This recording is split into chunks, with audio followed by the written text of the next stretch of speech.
Hey everybody, in this video we're going to be talking about double integrals in polar form. So we've been dealing with double integrals in rectangular form, but now sometimes we're going to be interested in using polar coordinates because it actually will make integration easier for certain regions that you're integrating over. For example, this one here. So if you look at this blue region, it would be pretty difficult to actually integrate this one using rectangular.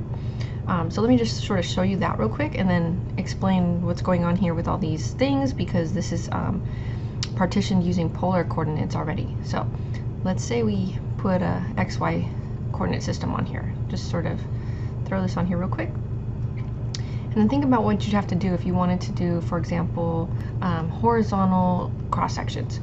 So let's say I enter this blue region right here, and then I exit over here.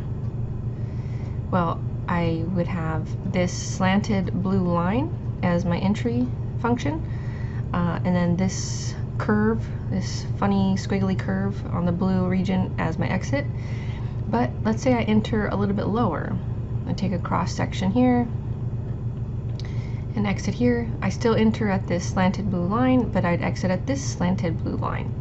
But let's say I enter the region higher. Now this time I have my entry point as this blue curve and my exit is still the blue curve, and so that's going to be already 3 separate integrals we'd have to use. And then if you want to kind of look here, there would be another one. If I enter here, I would enter at this bottom blue curve and exit here. So it's getting really ugly and tedious already thinking about integrating this in rectangular coordinates. Same issue if I start taking vertical cross sections. So let's get rid of all of that and let me explain this polar coordinates or polar form.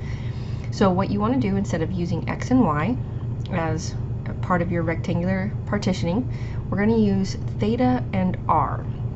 Okay, so this little orangish reddish area, this is actually what's called a polar rectangle. And so if you remember, with rectangular coordinates, we partitioned our region into a bunch of little rectangles. We're doing the same thing here in polar form, but we're just using what's called a polar rectangle. So I'll kind of sort of match it if I can, that wedge shape.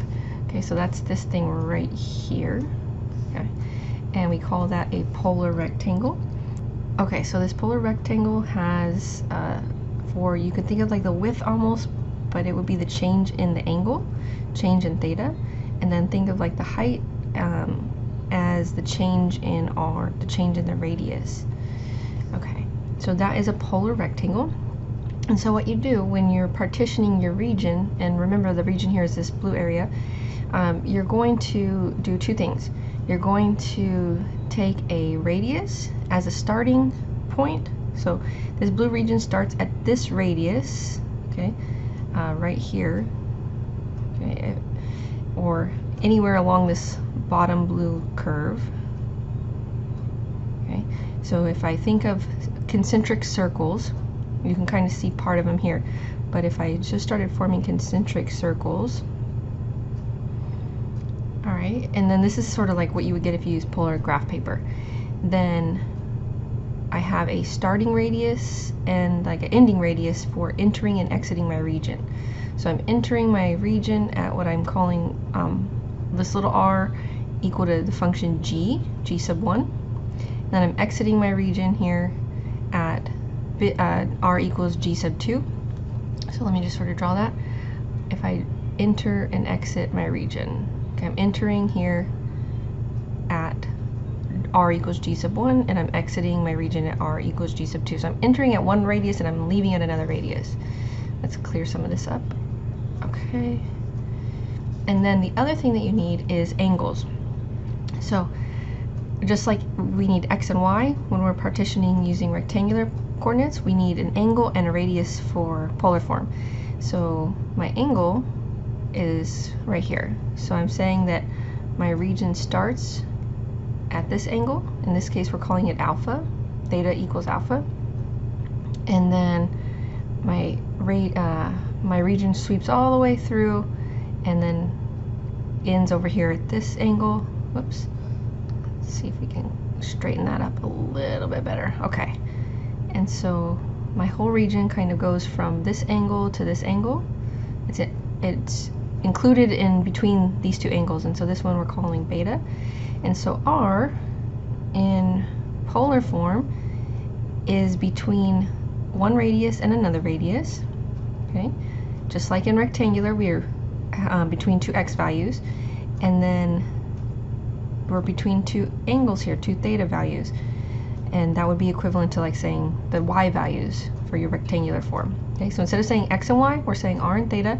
So in our case, our region is bounded between two radii. We're going to call them g sub 1 and g sub 2, and technically these are in terms of theta, so they're functions in terms of theta. Let's just plug that in real quick. And then my angles, I'm just going to say, are between alpha and beta. Okay, so you could have numbers here. It's like 30 degrees and 100 degrees or something like that. So that's R. All right, so that's how polar partitioning works. Okay, let's we'll do an example so you can kind of clarify this. And let's see, we have our definition here. Let me give this to you for our double integral. So the limit as n goes to infinity, and this is going to be of our sum as k goes from 1 to n of f. Normally it would have been f of x, y in rectangular, but we're going to say f of r sub k, comma theta sub k, and then times the change in the area, so delta a sub k. And this is our definition of our double integral in polar form. So the double integral of our region R of f of, it used to be f of x, y, but now it's f of r theta dA. Okay, and so let's just sort of expand this once more, this definition, and we'll kind of keep track of this one and box this one in. So our double integral here is going to be, if we kind of put some limits on here and make this a little bit more meaningful, our outside integral is theta between alpha and beta. Those are our limits. And then our inside integral is going to be r radius, r between g sub 1, which is a function of theta, and g sub 2. And then our integrand is just f of our function, f of r theta. And then now here's the new part. We have an extra r here, so I'm going to say times r, and then dr d theta. Okay, so when you are using polar coordinates, this part's important, because if you forget this part, then it's not going to be correct. You have an extra r here. It has to do with converting from rectangular to polar. And so instead of saying like dy dx or dx dy, remember, you have to always, and I'm just telling you this now for the first time, but remember, you're going to always have to put an extra r here. So instead of just saying dr d theta, you have to say r dr d theta. So don't forget that extra r here. So star that. So r dr d theta. Okay, and then let me just remind you of what you know about area really quick. We just learned this in the previous section. But if your integrand is 1, then this represents area. So we have the area of your region, but in polar form, it's going to be your double integral over your region R, and then r dr d theta. Okay. When it was in rectangular form, it was just double integral and then dx dy or dy dx. But we have our extra r here, so remember that part. And then that's it. So there's an invisible 1 here still for your function. So let me just kind of throw that in to remind you, whenever you're calculating area, it's because your function is 1. Okay, so next, let me give you steps for finding the limits of integration, because a lot of times that's like one of the harder steps, the harder things. I mean, once you get your integral set up, at that point you're kind of like, okay, I just use my integration techniques that I've learned before. And so one of the harder things a lot of times is finding your limits of integration and setting up your double integrals. So I'll break this into a few steps. Step 1, often it might help to sketch your region. So I'm going to say step 1, sketch the region, and And the reason for doing this is you want to label the boundaries. So say label the bounding curves of your region. Okay, so that's step 1. Step 2, find your limits for R. So I'll call them the R limits for your radii. So find the R limits, and how you can do this is you can mark your R values. Okay, and this is going to be the R values or radii where a array from the origin. Okay, so the array from the origin through R, and capital R, just say through capital R, your region. And then let me add something in parentheses here. This is going to be in the direction of increasing little r, of increasing radii, so in little r. So you want to mark array going from the origin where you go through your region and where you enter, the array enters and exits the region R. Exits R. Alright. And so we'll do an example so you'll be able to practice these steps. Alright, step number 3, find your angle limits. So we'll call them theta limits. Your limits of integration for your angle. And so for this part, it's just finding the smallest, excuse me, smallest and largest angles or theta values. Theta values that your region is included in. So we'll say that bound your region R. So that bound R. All right. So now that we have that, let's go ahead and take a look at an example. Okay, so here's our example. We're going to find the area enclosed by the lemniscate, which is this shape here, of the function r squared equals 4 cosine 2 theta, which is this blue region. Okay, so we have our sketch here, and so the bounding curves in our case, it's just going to basically be the lemniscate is bounding all the edges here. And so that pretty much is step 1. So now finding the limits for R, what I'm actually going to do on this one is I'm going to use symmetry. It's going to make this problem a lot faster. So what we can do here is we can say, well, this shape has quite a bit of symmetry, so much so that I can focus on one region, and it's a quarter of the whole thing, and then just multiply our answer by 4. So we are going to just look right here and integrate this part, and so that's going to help us do a lot less work. And so as I work, I don't want to forget what I'm doing, so I'm going to put this off to the side. That I want 4 times my double integral, and we are in polar form, so I need r dr d theta. And so what we're trying to figure out right now is our limits for capital R.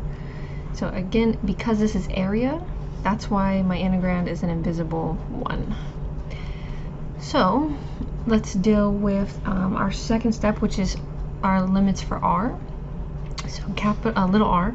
So if you think of this little region, it starts at a radius of 0 because we're starting at the origin. Pretty much this like petal shape is touching the origin. So right there, little r is beginning at a radius of 0. And then it ends, if I were to draw circles, concentric circles, okay, and I keep going and so on, I would end up getting to the edge of my region here, and the edge of this needs to be in terms of r. And notice what we have given to us was our function in terms of r squared.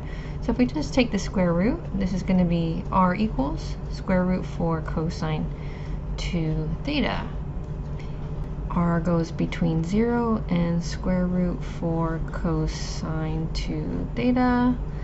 And now we need our third step, which is what is theta between. Okay, so our angle.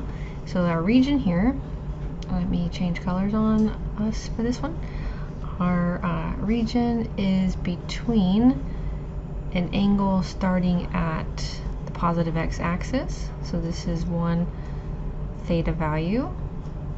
And notice what this is right away. You can tell by looking. It's 0. Okay, so theta is 0. And then if we sort of just like sweep through here, and our shape, our region ends at whatever angle, let's make that better. Whatever angle this happens to be. Oh, I wanted a straight line. Come on, line. There we go. Okay, so we end over here at this theta value. Okay, so let's figure out what this is really quick. Alright, so we are going to use the fact that we know r is 0 for part of this region. So right here, let me just mark this. This is r equals 0. We're going to use this to find this theta value. Okay, so let's go back to the original function right here that we were given. We know that r is 0 for part of this region. So if 0 squared, technically, equals 4 cosine 2 theta, we just solve for theta. So divide by 4, take cosine inverse of 0, and divide that by 2, and that's going to give us theta. So cosine inverse of 0 happens at pi over 2 and negative pi over 2. But we have to divide both of those by the 2 that's down here. And so, oops, this is getting really sloppy, sorry. Okay, so let me clean this up really quick. This is too ugly. Okay, so this is a divide by 2. We had a negative pi over 2 right here. Divide that by 2.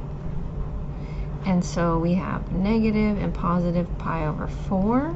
Pi over 4, there we go. So equals, and so we only need the positive one because the negative one would be this one actually down here. But we are not using that part of the region because we're using symmetry. So we just need up here, this is pi over 4. If theta goes from 0 to pi over 4, and that is our limits for our integral. And now we're ready to go ahead and do our integration. So let's set up our integration. We have the area, so don't forget we're going to times this by 4 because we're using symmetry. Our area is equal to the double integral where theta goes from 0 to pi over 4.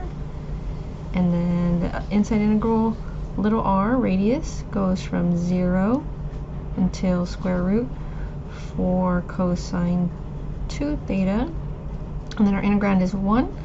So 1 dr dr d theta. Okay, so this is going to give us our area, so we're solving this. So the setup is what takes a lot of the time on these problems, and then once we have the setup, we just use our integration techniques and we solve this. Alright, so let's go ahead and start solving. So we're going to start with the inside, so let me just sort of highlight that really quick. We are working on this inside integral, so notice what your integrand is. It was invisible 1, but we have the extra r, so now we're integrating r. So this inside part, integral of r is r squared over 2. And we are evaluating that from 0 to square root 4 cosine 2 theta. And then we're going to integrate that again in terms of theta next. So this becomes, your square root gets squared, plugged in for r.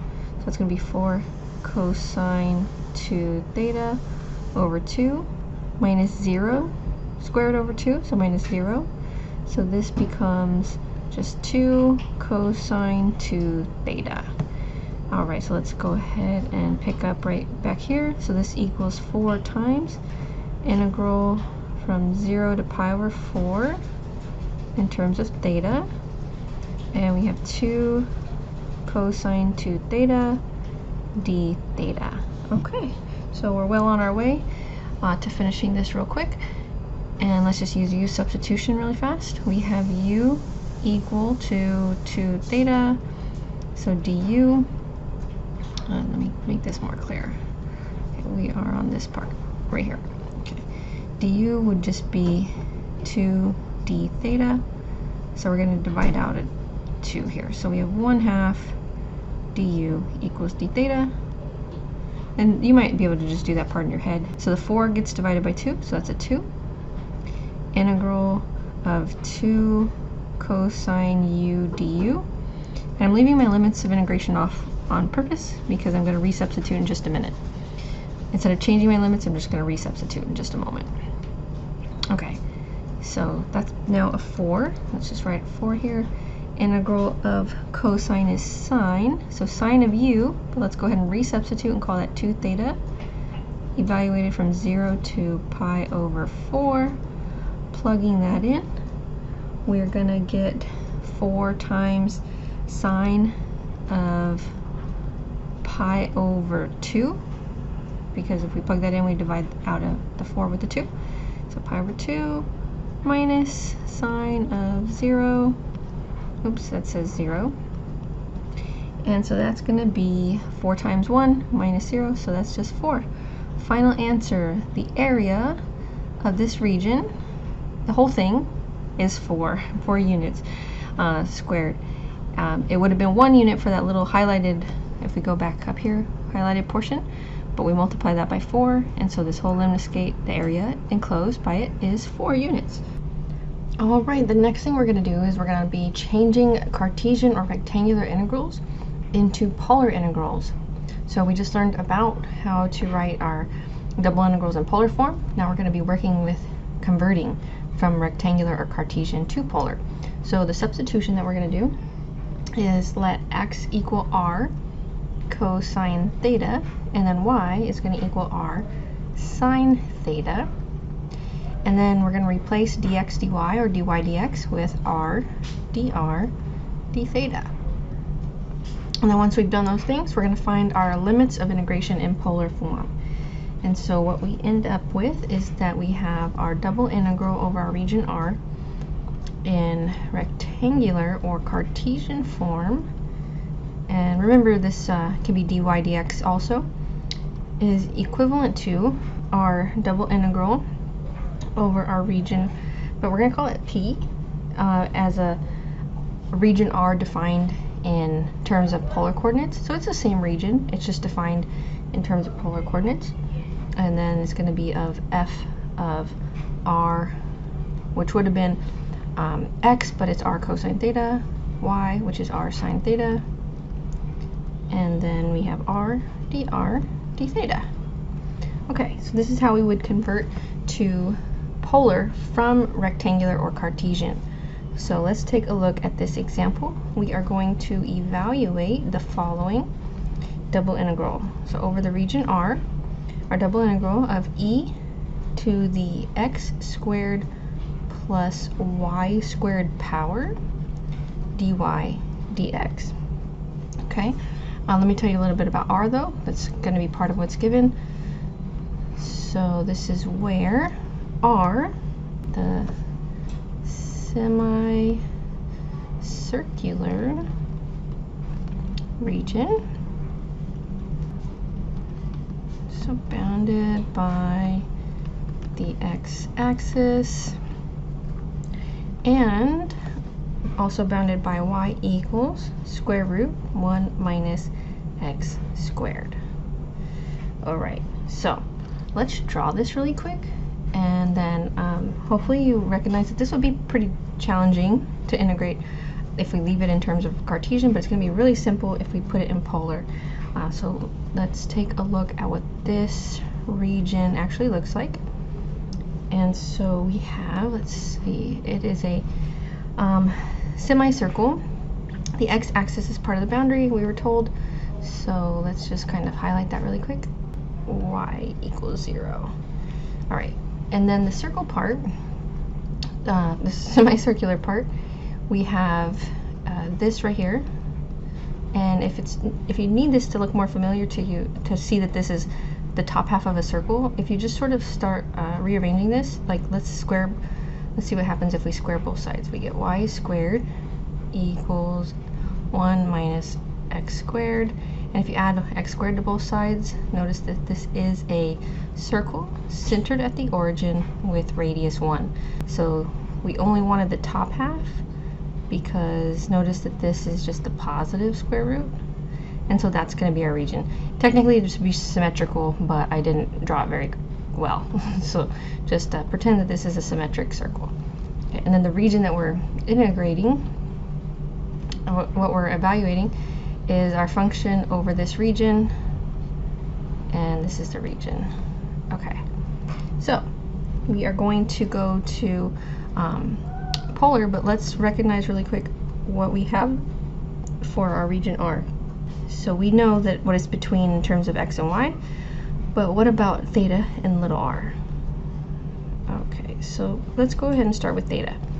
If you take a look at your region here, theta is your angle, and notice that this region starts at an angle of 0, and then it sweeps through here, and if you notice what that is a angle of pi, or you could say 180 degrees. Okay, so theta goes from an angle of 0 to pi. And next, r. So r, we already know that this is a circle with radius 1, and so r goes from a radius of 0 to a radius of 1 if we go through our region starting at 0.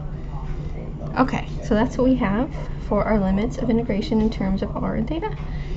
So we have our double integral. Theta goes from 0 to pi. R goes from 0 to 1. And our integrand, e to the x squared plus y squared power, we're going to substitute. So remember, x is r cosine theta, that's squared. Y is r sine theta, that's also squared.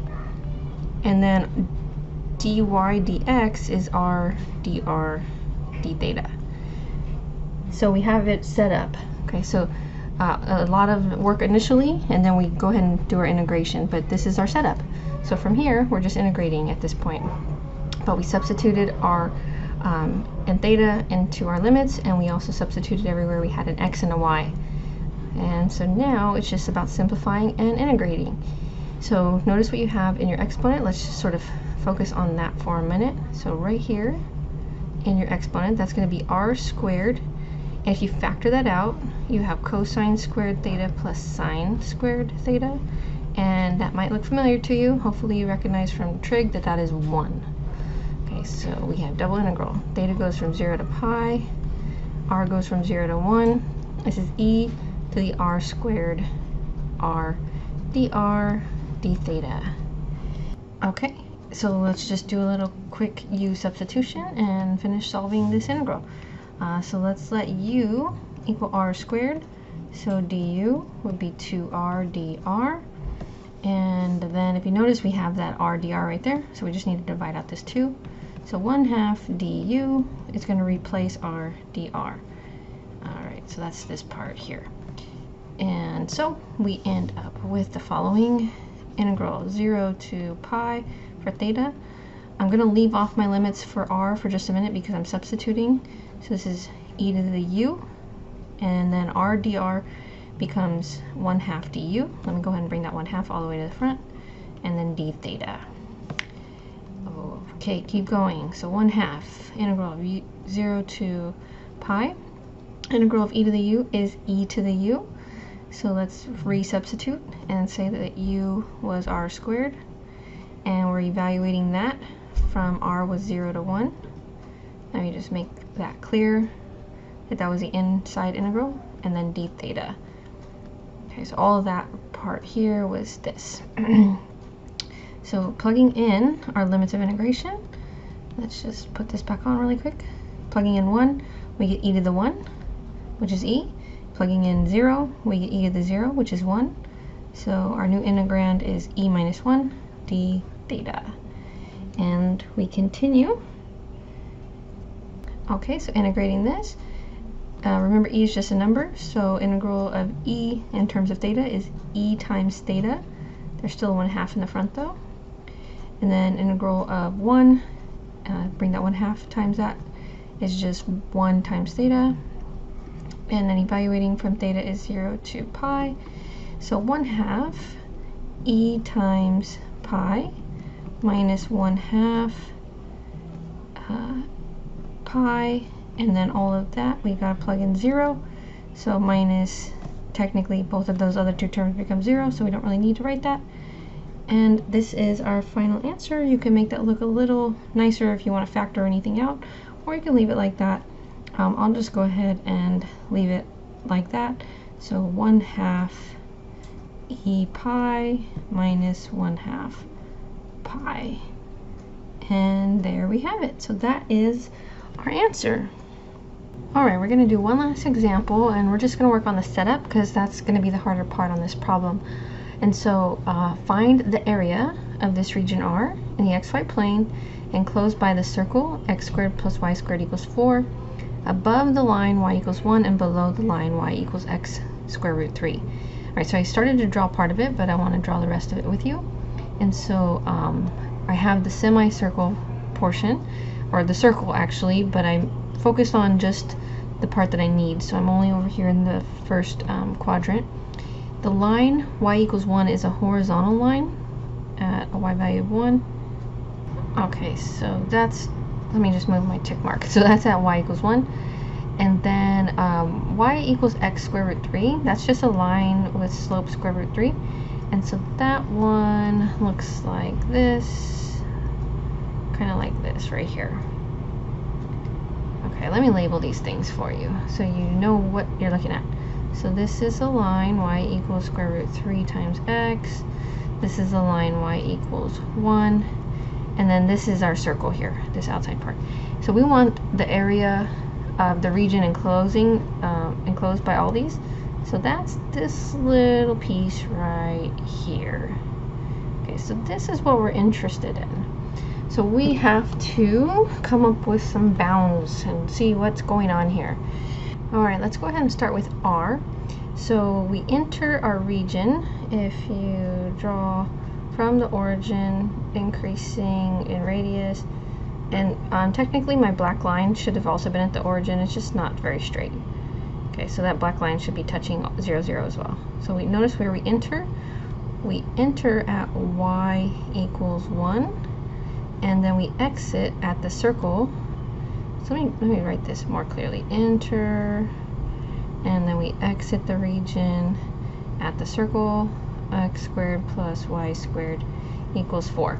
But both of these are in Cartesian coordinates, so we need to go to polar, and that's going to give us our r values. So we know from before, with substituting for x and y, that y is r sine theta. And so since r is 1, or sorry, y is 1, we say that this equals 1. And then what we're going to do here is we're going to use this to help us solve for r. Okay, so if we want to solve this for r, let's just divide by sine. So we have r equals 1 over sine, and I'll write this out, but if you remember from trig, you can just skip to this step right here. That is cosecant. So r equals cosecant theta. Then let's go over to the other one here. X squared plus y squared, we know that x is r cosine theta, y is r sine theta equals to 4. So this is r squared. And remember, I'm writing it out just because this is new to us, but sometimes you can just sort of jump to this because you'll know it right away after a while. This is going to be 1. And so this is just r squared equals 4. So in the future, you could skip to this, and any circle can just be written as r squared equals the radius squared. So that's going to be r squared equals 4. And now we want r, not r squared, because we need to have our limits in terms of just r. So that's r equals 2. So far, our region R, or you can call it P for polar, we have that our radius in terms of polar coordinates, even though we knew what the entry and exit was in terms of Cartesian or rectangular, we enter at cosecant theta, and we exit the region at 2. So that part's done.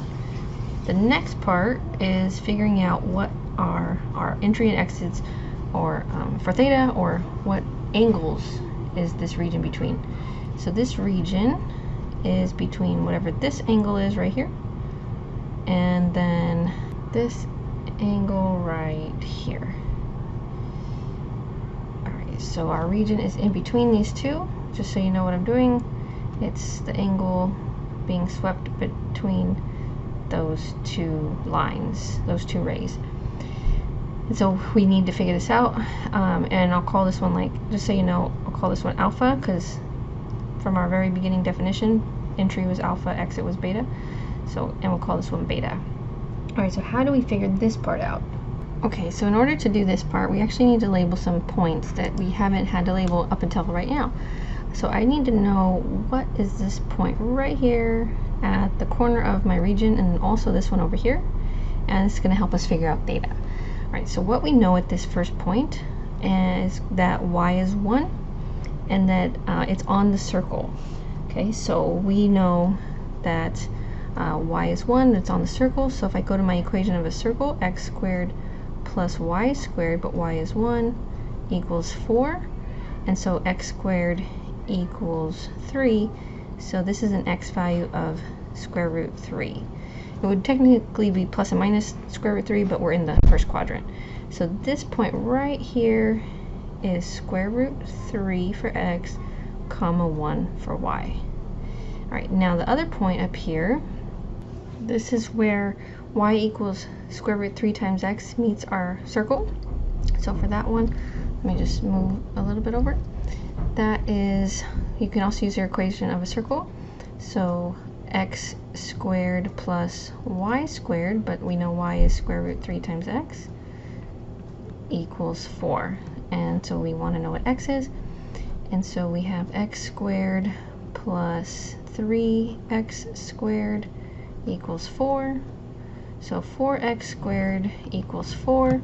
Solving this, x is 1. And it kind of looked like that visually, but we wanted to just verify. So this point has an x value of 1.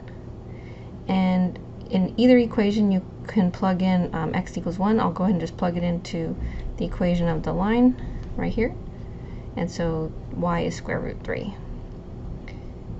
So now we need to know what theta is. We need to know what the angles corresponding to these points are on the circle. And we can use trig to do that part. So we have our coordinates in Cartesian or rectangular, x and y. And we're going to use some stuff from trig. Specifically, we're going to use tangent theta to figure out theta. So we know that tangent is y over x. And so we can go ahead and use that fact for both of our points.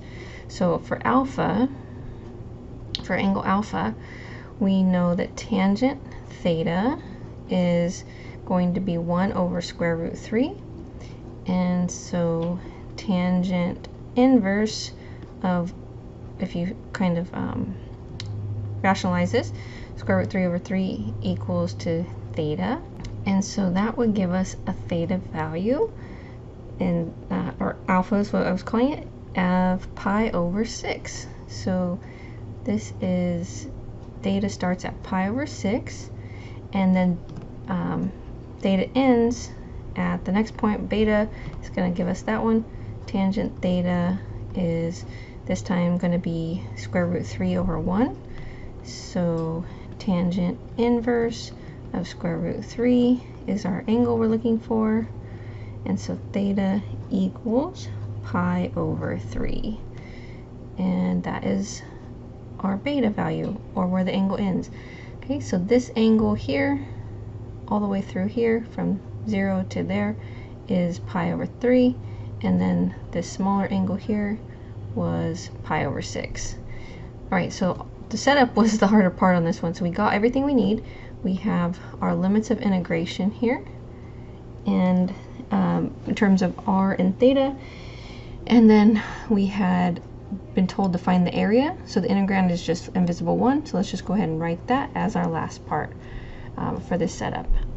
And so our double integral over our region R dA becomes, in polar form, integral where theta goes from pi over 6 to pi over 3.